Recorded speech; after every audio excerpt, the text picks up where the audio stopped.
네, 먼저 재미는 없지만은 대선 후보 결정을 위해 내달리고 있는 정치 동향을 살펴보도록 하겠습니다.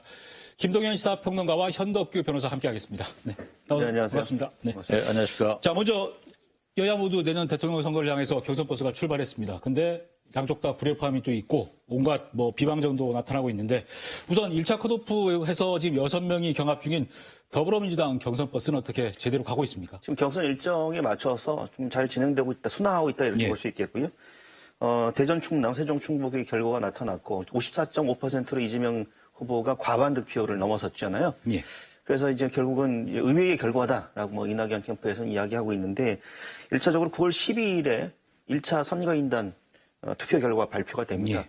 가장 중요한 변곡점은 아마도 이제 9월 25일 있을 광주 전남. 이 광주 전남 경선 결과가 예.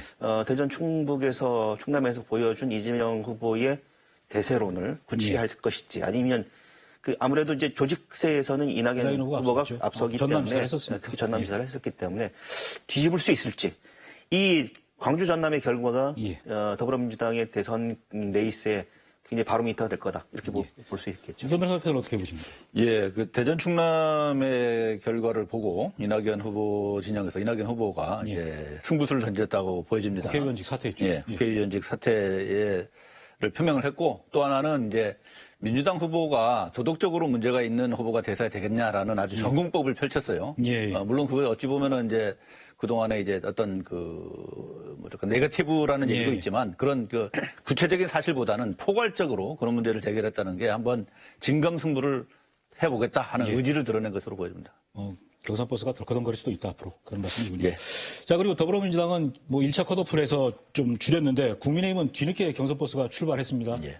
게다가 거기에 지금 15명의 후보가 타고 있습니다. 상당히 많은데 예. 국민의힘 경선 버스는 이게 무거워서 속도를 좀 내지 못할 수도 있을 것 같은데 어떻습니까? 사실 15명의 후보가 되기 때문에 예. 후보 간의 정견 발표라든가 공약 토론이라든가 이런 건 제대로 보기는 어려울 것 같고요. 토론을 안 1차적으로. 했잖아요, 이번에. 예. 1차적으로 한번 걸러져야 될 걸로 봅니다. 예. 그런데 지금 사실 이제 경선 룰 관련해서 아직도 이제 정리가 안 된 부분이 있죠. 역선택 방지 조항 이 부분들이 있는데 1차적으로 어쨌든 9월 15일 이제 곧 다음 주인데요. 8명으로 이제 줄이게 됩니다. 이제 그래서 8명이 되면 그다음부터는 좀 더 매끄러운 진행, 어떤 예. 정책 대결 이런 것들이 나오지 않을까 기대를 예. 해봅니다. 네. 어떻게 보십니까? 국민의힘 일단 경선 버스. 버스 승객이 많다고 버스가 출발 못하면 버스를 낮은 거죠. 이거 예. 바꿔야 될 텐데 일단은 15명이니까 1차 컷오프가 있게요. 예. 일단 8명에서 4명으로 줄이는 과정일 텐데 아마 그런 1차 컷오프 과정에서 많은 부분들이 좀 걸러질 것이다라고 볼 텐데 예. 다만 이제 이 과정에서 경선 룰을 가지고 한동안 이제 실랑이를 벌였는데 일단은 이제 국민의힘도 마찬가지고 더불어민주당도 마찬가지지만 국민의힘도 당내 경선에서 승리하는 사람이 대통령이 될 가능성이 높다라고 예. 판단하고 있기 때문에 더불어민주당도 마찬가지지만 당내 경쟁이 굉장히 심해질 것이다. 지금 더불어민주당에서 네거티브 공세가 심하다라고 하는데 제가 볼 때는 국민의힘도 만만치 않을 것 같아요. 당내 예. 이제 격전이 벌어질 거다 네네. 보신 거군요. 자, 그리고 아까 말씀하셨지만은 지난주에 충청권에서 첫 순회 경선에서 네. 이재명 지사가 좀 압도적으로 1위를 차지했거든요. 일단 국민 여론조사의 민심에서는 이재명 지사가 앞서지만 당원 투표인 당심에서는 그래도 이낙연 전 총리가 좀 앞서지 않겠나 예상했는데 그것도 예상도 깨졌고요. 네. 그렇다면 대세론이 좀 이재명 지사 대세론이 굳혀진다고 봐야 되는 건가요? 그러니까 이낙연 캠프의 반응을 봐야 돼요. 이낙연 예. 캠프가 이 결과가 나온 이후에 굉장히 충격적이다, 경악이었다. 국민의 뜻을 겸허히 받아들이겠다라고 하는 이야기를 메시지를 남겼는데 그 얘기는 결국은 이낙연 캠프가 굉장히 큰 이변으로 받아들이고 있다는 걸 보여줍니다. 왜냐하면 당대표까지 했잖아요. 그러니까 이재명 지사는 후보는 기본적으로 지방에서 정치 활동을 했던 분이고 이낙연 후보는 총리까지 했고 그러니까 전국적인 그러니까 중앙 정치 무대에서 입지를 굳힌 인물이 있는데 아무래도 조직력은 이재명 후보보다 훨씬 좋겠죠. 예. 근데 조직력 면에서도 고전을 면치 못했다? 그러면 이제 뭔가 이 캠프에서는 예. 그 지지율이 하락하는 이유에 대해서 좀 뭔가 특별한 대책 마련이 좀 필요해 보인다. 만약에 그게 대책이 마련이 되지 않으면 글쎄 광주 전남 가면 이재명 대세론이 정말 힘을 받지 않을까라는 생각이 듭니다. 광주 전담에서 어느 정도 격차가 나느냐 네네. 이게 달린 거군요.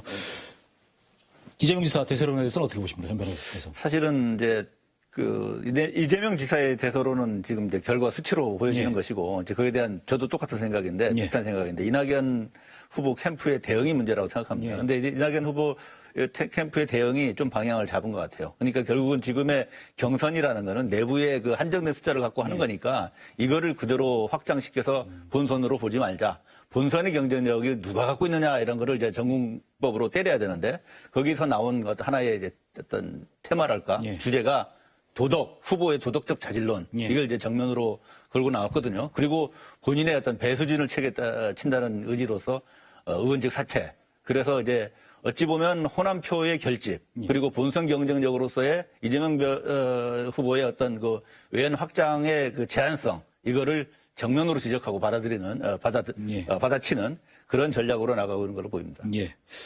10월 1일 제주 경선 투표 있는데 이재명 지사가 1위를 할 거로 보십니까? 어떻게 보세요? 지금 짧게.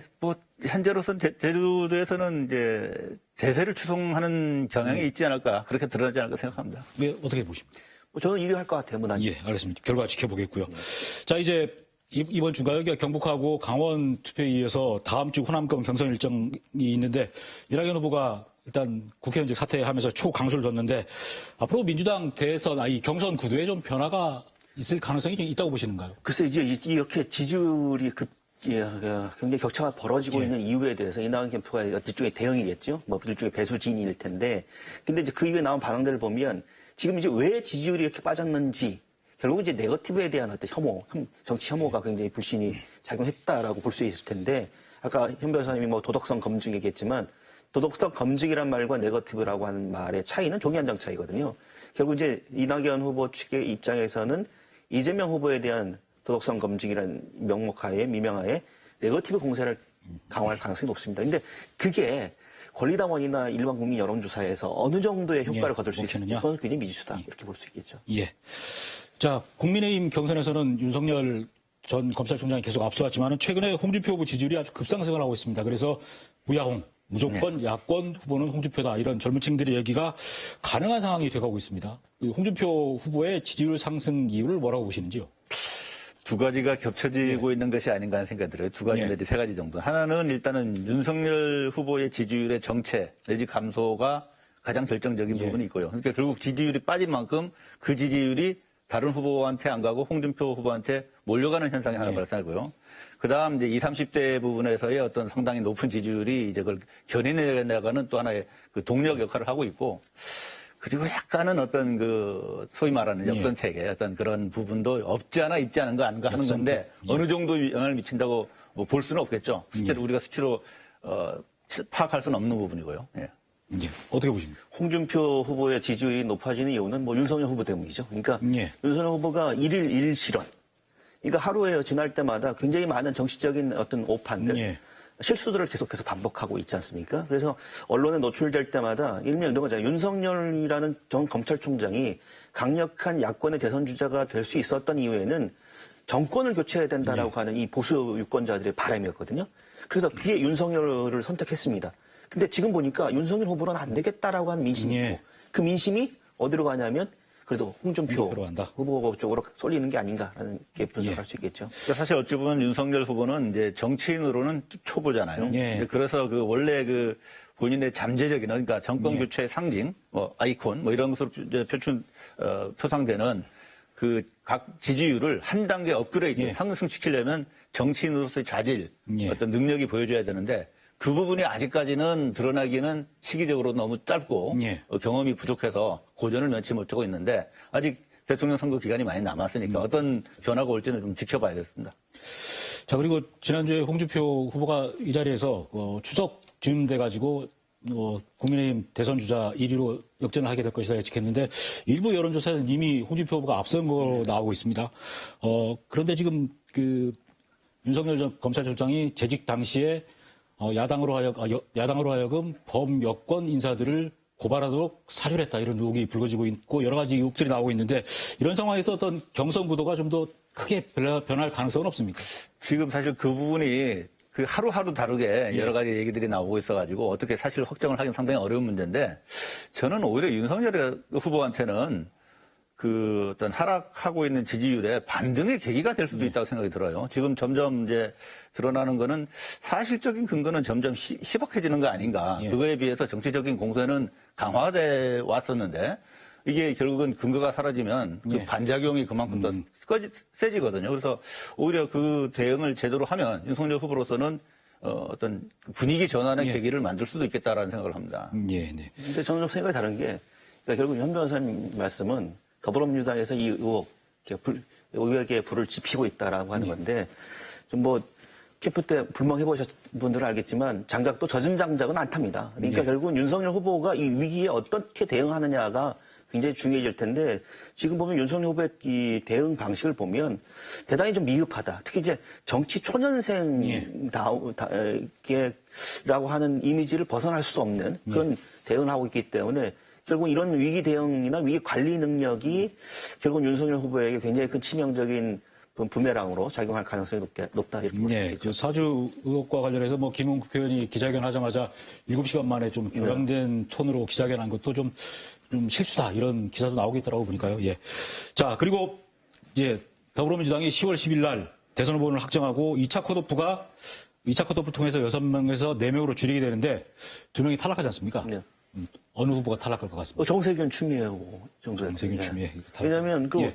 지금 현재로서는 그러니까 이거예요. 그러니까 컷오프 중에서 이제 하나는 과반 이재명 지사 후보가 과반을 차지할 예. 것이냐의 문제일 거고, 그리고 뭐 이제 이 과반에 못 미치게 되면 이제 소위 말하는 컷오프가 돼서 본선 경선을 해야 될 텐데, 제 생각에는 지금 같은 추세라면 본선 투표, 이렇게 결선 투표가 없을 가능성이 예. 높다. 예. 그리고 만약에 결선 투표가 발생한다면 결선 투표의 당사자는 이재명, 이낙연 구도가 될 예. 가능성이 높다. 이렇게 볼 수 있겠죠. 예. 두 후보가 좀 섭섭해하겠습니다. 자, 국민의힘은 지금 15명인데, 아까 말씀하신 것처럼 다음 주 15일 날 8명으로 줄이고, 그리고 4명으로 줄이는 2차 컷오프가 다음 달 10일인데요. 이 4명에는 지금 현재 15명 중에, 하겠지만, 원희룡 전 제주지사가 포함될 가능성이 있다고 보시는지요? 예, 뭐 결론적으로 저는 좀 가능성이 좀 있어 보입니다. 현재로서의 이제 예. 뭐 여러 가지 여론조사가 나오는데 제가 본 거는 이제 한국사회여론연구소라는 예. 데서 나온 여론조사를 봤는데요. 1위부터 3위까지는 윤석열, 홍준표, 유승민 이렇게 우리가 많이 익숙한 이름이 나오고, 그다음 4, 5위가 문제인데 결국 4위를 놓고서 드는 거니까 현재 최재형 후보하고 원희룡 후보가 이제 나오는데 표가 표 차이가 작아요. 그래서 결국 누가 4위를 할 것인가 하는 부분인데 그 2차 컷오프의 그 어떤 그 기준이 선거인단이 50%, 여론조사도 50% 이렇게 돼 있거든요. 그래서 그 부분에 그러면 이제 여론조사는 크게 움직이지는 않을 가능성이 있고 선거인단을 누가 더 많이 잡아낼 수 있느냐. 최재형 후보의 어떤 신진, 나이는 많지만 신진의 기세, 또 원희룡 전 지사님의 그 조직. 어떤 조직도 있고 또 정치인으로서의 발로 이런 것들이 기존의 선거인들한테 어떻게 어필하느냐. 저는 뭐 같은 지역 출신이라서 몰라도 이왕이면 원희룡 후보가 4위로 통과를 했으면 하는 바람이 있고 가능성이 있다고 봅니다. 예, 가능성이 있다 없다 짧게. 저는 가능성 없다고 봅니다. 예, 알겠습니다. 지켜보겠습니다. 이것도. 자, 아까 또 말씀하신 한국사회여론연구소가 지난 3일부터 이틀간 여론조사를 했는데 보니까 49.8%가 정권 교체가 필요하다고 응답했고 정권 재창출이 필요하다가 42.7%라서 정권 교체가 필요하다는 의견이 많았거든요. 전체적인 건. 근데 호남, 강원, 제주만 정권 재창출이 필요하다는 응답이 나왔습니다. 왜 이렇게 전국적인 그 집계 결과하고 제주 결과하고 상반된 결과가 나왔을까요? 전국적인 집계는 PK와 TK니까 대구 경북 예. 지역과 부산 경남 지역 여론이 반영돼 있는 거라고 보면 될 것 같고요. 지금 이제 야권 후보, 그러니까 정권 교체를 바라는 분들도 물론 있지만 그 보면 지금 정권 교체의 대표 주자가 누구냐? 예. 라고 해보면 선택지가 굉장히 마땅치가 않은 것이겠죠. 그래서 결국은 그런 부분들이 여권의 정권 재창출에 대한 어떤 바람으로 이어지지 않는가라는 생각이 좀 듭니다. 예. 어떻게 보십니까? 뭐 호남은 뭐 당연한 결과를 예. 보여주고요. 강원도 사실은 이제 지금 뭐 이제 그 전 지사가 또 대선 후보 도전하고 있었던 과정이고 약간 비슷한 그 흐름을 타고 갔는데 제주의 경우에는 어찌 보면은 저는 이제 더불어민주당 지지층의 결집력을 드러낸 것이 아닌가. 예. 그러니까 상대적으로 이게 보면은 우리 지역구에 3명의 의원이 전부 이제 더불어민주당 의원이시죠. 그리고 예. 도의회 의원도 압도적으로 다수고요. 그래서 그 분들의 영향력에 있는 조직들이 여론조사 내는데 적극적으로 참여를 하고 하는 결과가 나타난 것이 아닌가 싶은데 현재 또 상대적으로 국민의힘은 도당위원장도 공석이에요. 예. 그래서 사실상 당이 기능 부전 상태입니다. 예. 그래서 어떤 대선에 대해서는 아직까지는 분위기를 전혀 살리지 못하고 있다. 그래서 여론조사에서도 전국지 추세하고는 예. 약간 다른 결과가 나오고 있는 거 아닌가. 그래서 그 대선 후보가 확정되기 전까지는 여전히 제주도의 분위기는 비슷하게 흘러갈 것 같습니다. 예. 내년 3월 대선 결과를 감히 미리 좀 예측해 볼 때 정권교체, 재창출 어느 쪽이라고 보십니까? 저는 이제 기본적으로는 정권 교체의 의지, 그 밑바탕이 깔려 있다고 봐요. 예. 다만 이제 선거라는 건 또 미래를 봐야 되기 때문에 단순히 정권 교체 테마만 가지고 이기기는 쉽지가 않습니다. 그러면 후보가 미래에 대한 어떤 비전을 제시할 수 있어야 돼요. 특히나 이제 대통령제 선거라는 건 의원의 예. 형태하고 달라서 하나의 강력한 리더십을 갖고서 이제 사회 변화를 이끌어낼 수 있기 때문에 그런 대통령이 되고자 하는 후보가 미래 비전을 어떻게 제시할 수 있느냐. 그런 부분이 상당히 중요한데. 비전을 제시하는 후보가 그 대선 주자가 되면 교체가 될 것이다. 그렇죠. 그러니까 이제 야당의 후보도 정권 교체 의지 플러스 미래에 대한 비전 제시가 되면 뭐 무난한 선거가 될 수 있는데 그것이 이제 어떻게 되는지 알겠습니다. 예. 뭐 어떻게 보십니까? 저는 이제 18대 대통령 선거에 재판이 될 가능성이 높다 예. 생각이 됩니다. 그러니까 18대 대통령 선거에 새누리당 박근혜 후보하고 민주통합당 문재인 후보의 득票격차가 51.5에 48.02. 예. 이거 굉장히 근소한 차이였거든요. 결국 이제 지금 이번 대선도 1대1 구도하에서 이렇게 근소한 격차로 차이가 벌어질 수 있다. 그렇기 때문에 물론 뭐 누가 정권 교체가 될 것이냐 아니면 정권이 재창출될 것이냐라고 예측하기는 상당히 어렵다. 예. 예. 알겠습니다. 자, 그리고 아까 한국사회 여론조사 연구소하고 했던 여론조사하고 똑같은 날에 데일리안이 여론조사 공정이라는 데 의뢰해서 여론조사를 했는데 좀 특이한 결과가 나왔어요. 홍준표, 이재명 두 후보 양자 대결 구도로 했는데 홍준표 후보가 이재명 지사보다 8.7%를 앞서는 지지율 면에서 앞서는 거로 나왔고 특히 제주 같은 경우에는 이 격차가 17%로 더 벌어집니다. 네. 홍준표 후보가 더 앞서는 거로 나왔거든요. 앞서 정권 재창출이 필요하다는 여론조사 결과가 있는데 또 다른 여론조사에서는 야당의 홍준표 후보의 지지율이 높게 나왔다. 이거는 왜 이렇게 여론조사의 차이가 있는 건지 실제 제주 민심이 이건 어떤 거라고 보십니까? 그러니까 사실은 이제 여론조사가 과학이라고는 하지만 예. 그게 구체적인 방법 그리고 모집단의 어떤 취사 선택의 문제 이런 데서 예. 결과가 많이 달라질 수가 있습니다. 그래서 하나의 이거는 참고치. 예. 그래서 결국은 홍준표 후보도 충분히 가능성이 있다라는 정도의 참고치로 봐야지 그것이 어떤 절대적인 어떤 현재의 흐름을 보여준다라고 이렇게 속단하기는 어려운 것 같습니다. 아직 그 제주의 표심이 굳혀지지 않다 이렇게 보시는 거죠. 어떻게 보십니까? 저는 이게 윤석열 대선론은 이미 흔들어졌다라고 예. 봅니다. 그래서 결국 이제 국민의힘 대선 이 구도가 굉장히 크게 한번 요동칠 것이다. 예. 그 요동의 그 경선 판도의 변화의 주인공은 윤석열 후보가 아니라 예. 홍준표 후보가 될 가능성이 높다 이렇게 볼 수 있겠죠. 예. 앞서 언급했던 두 건의 여론조사 결과는 중앙선거 여론조사 12위원회 홈페이지를 보시면 자세한 내용이 나와 있으니까 참고하시기 바랍니다. 자, 제주에서 이 대선을 놓고 볼 때 원희룡 전 지사의 성적표가 어떻게 될지 사실 관심이 안 갈 수가 없는 상황이거든요. 현재 지지율이 상당히 떨어져 있는데 11월 5일 국민의힘 대선 주자가 결정이 됩니다. 남은 기간 원 지사의 바람이 좀 일어날 거라고 보시는지요? 바람 일으키기 쉽지 않을까요? 지금 상황에서 어떤 식으로 예. 바람을 일으킬 수 있을까요? 그러니까 원희룡 지사가 얘기하는 뭐 이재명 후보가 얘기하는 기본소득과 같은 본인만의 정책이 있는 것도 아니고 그리고 인지도 면에서도 그렇게 높지 예. 않습니다. 그렇기 때문에 지금 현재로서 할 수 있는 그 경우의 선택지가 많지가 않아요. 그래서 지금 현재로서는 아쉽지만 어떤 특별하게 어떤 돌풍, 또 바람 일으키기가 상당히 어려운 예. 정치적인 구도다 이렇게 볼 수 있겠죠.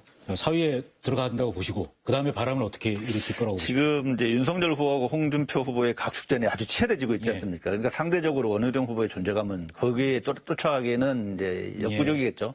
4명에 들어간다 그래도. 그래서 결국 최종적으로는 최종 후보가 될 가능성은 상당히 낮다라서 현재로서는 볼 수밖에 없고 다만 이제 누가 최종 대선 후보가 되느냐에 따라서 그 원희룡 후보의 역할론이 또 대두될 수가 있다고 봅니다. 사실 상대적으로 보면 홍준표 후보보다는 윤석열 후보가 되는 것이 예. 원희룡 후보 입장에서는 유리하게 자기 어떤 그 포지션을 차지할 수 있는 계기가 될 수 있겠죠. 예. 그리고 뭐 그래도 원희룡 지사가 나름대로는 좀 어떤 차별화된 선거 전략을 하고 있는데 특히 SNS를 활용한 홍보에 상당히 집중을 하고 있더라고요. 또 본인이 직접 출연해서 대하 사극 룡의 이름을 원희룡의 룡을 따서 룡의 이름을 찍었는데 혹시 보셨는지 잠깐 보고 갈까요? 잠깐 보겠습니다.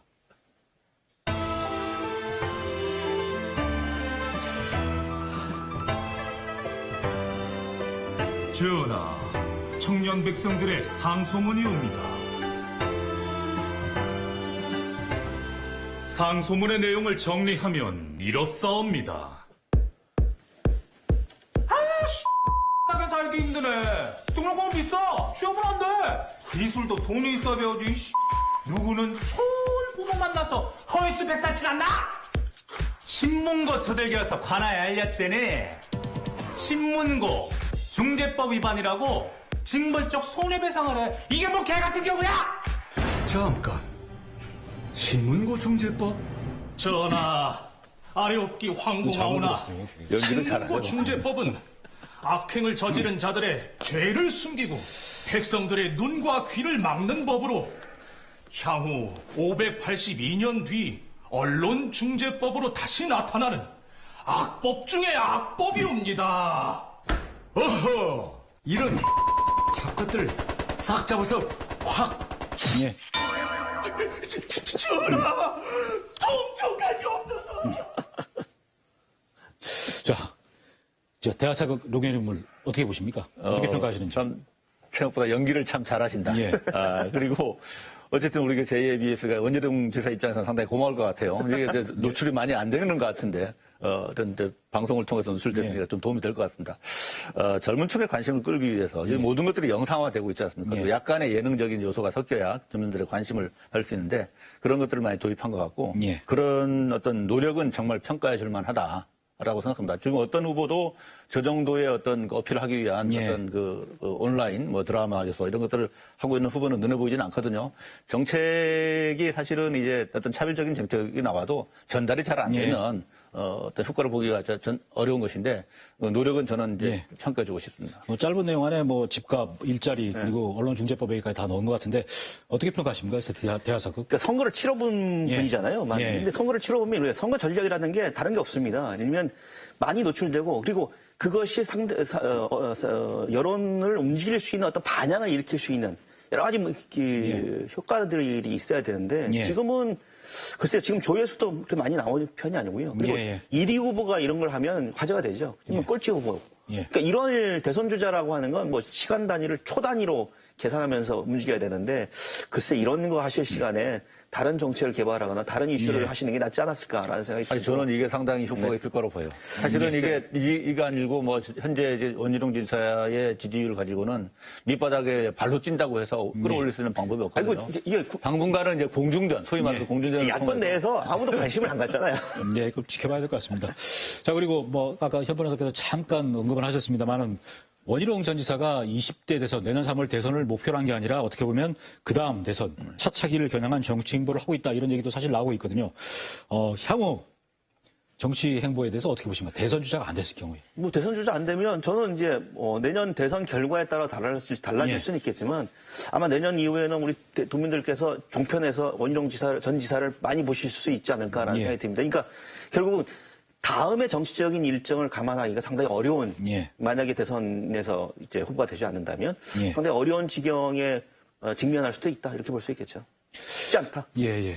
자, 그리고 더불어민주당 경선 방식이 그 국민 여론조사 50%, 당원 투표 50%로 해서 결정이 되지 않습니까? 대선 주자가.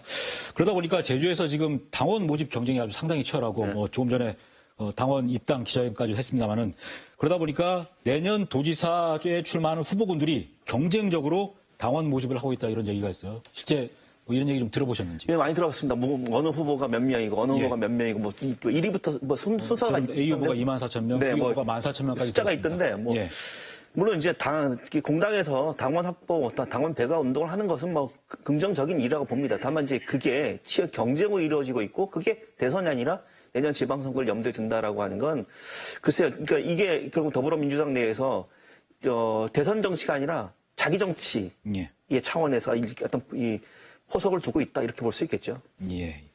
당원 모집 경쟁이 더 치열해지겠죠 앞으로. 앞으로 더 치열해지겠죠.